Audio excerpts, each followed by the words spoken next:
heroestraining.com, and I have my back against the wall so you can assess my posture. A lot of people have what's called an anterior pelvic tilt. So if you watched my video on how to do a proper crunch without straining your neck, and you learned that the abdominal crunch is from here, not from here, right? You'll see that if your abs are weak, this starts happening, right? And you get pressure on your lower back. So if you put your back against the wall and you can stick your whole hand here, that's weak abdominals, right? So this video is about how to relieve pain in your neck, shoulder, and lower back at the same time by doing this quick and simple exercise. Okay, watch. I'm going to try to keep the back of my head on the wall with my chin down. If you cannot do that, if you're doing this, right, it means you have a hunch in your back because you can't get your head back. Once the hunch goes away, your neck, all this neck tension will go away, right? So this first exercise, it's for the rotator cuffs in your shoulders. All of these are rotator cuff exercises, but there's like 4 different rotator cuff muscles, so this is for one of them.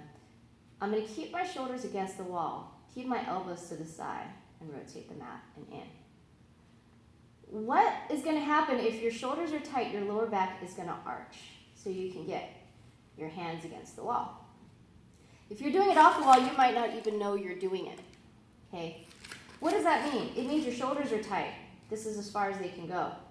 So now I'm going to do this. My shoulders are no longer stretching. Now my lower back is stretching, right? And this is why people who have kind of hunched shoulders, it kind of radiates down into their lower back. It's because their back is overworking. Not that the back is weak, but it is overworking because the shoulders are so tight. So to correct that, I'm going to keep the back of my head against the wall as close as I can without doing this. So if you have hunched shoulders, it might just be this far, right? And then I'm going to tuck my hips under and squeeze my abs. Then I'm going to do the shoulder exercise.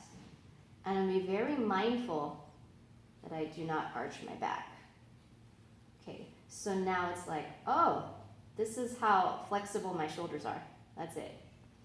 But if you keep doing this exercise, your shoulder pain, your neck pain, your lower back pain will start getting better. You might have to do some core exercises, more core exercises to keep your back from going like this. And you know, there's this one too, W's. But again, if your back is arching, don't let that happen. Keep your shoulders in. This one here. This is a lot of physical therapists do a lot. This one, or walk the hands up the wall, like if you've had a rotator cuff injury. But the reason why a lot of people don't get better is because they're not thinking about their lower back. They do this. My arm never stretched further than this. It's my back that got my hand against the wall. So I prefer people to keep their belly in and only go as high as they can with their belly in. If that's as high as you go, that's fine. Do this stretch every day, and over time, your hand will go higher. And you will feel it in your shoulder if you keep your belly in. You will feel that stretch. If you do this, you won't feel the stretch. And so if you're not doing it right, you're not going to get results.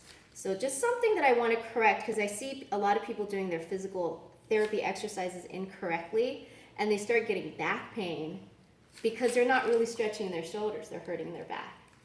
So thank you so much for watching, and check out my website, heroestraining.com.